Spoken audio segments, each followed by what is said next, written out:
Observation du système respiratoire des poux au microscope. L'objectif de cette vidéo est de vous montrer le système respiratoire des insectes. Alors pourquoi est-ce que j'ai choisi le poux qui mesure entre 1 et 4 mm de long et pas un insecte plus gros et plus facile à observer?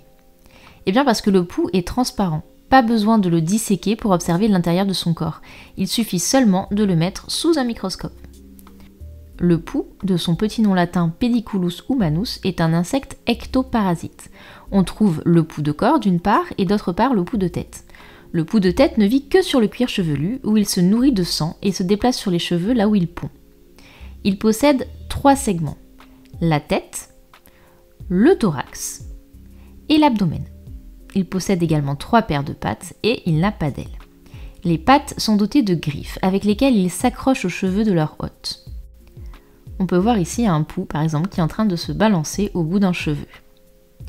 Alors comme tous les insectes, le système respiratoire du poux est constitué d'un ensemble de trachées reliées à un ensemble d'ouvertures appelées spiracles, percées dans l'exosquelette de l'insecte. On trouve ces ouvertures de chaque côté de l'abdomen. On trouve aussi des spiracles sur le thorax de l'insecte. Avec ce système, le dioxygène est directement apporté au tissu de l'organisme. Voici ici un spiracle de plus près entouré en jaune. La contraction des muscles entourant le spiracle permet de former une sorte de valve. Ainsi, la capacité de fermeture permet d'éviter la dessiccation mais aussi la noyade lors d'une immersion sous l'eau. Et à quoi ça sert, me diriez-vous, de savoir comment respire un poux? Eh bien, pour l'éradiquer.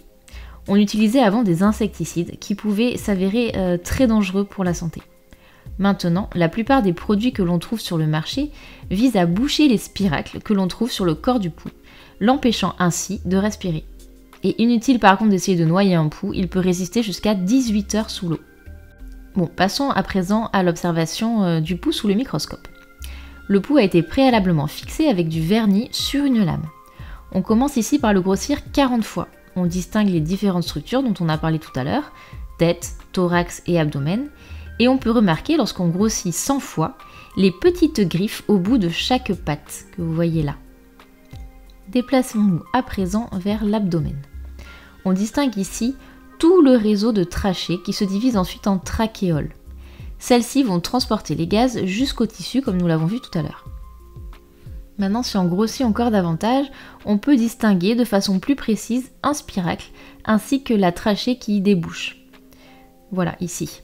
La paroi des trachées est rigidifiée, là on grossit 400 fois pour mieux le voir, par des épaississements spiralés ou annelés que l'on appelle ténidies, qu'on voit très bien ici.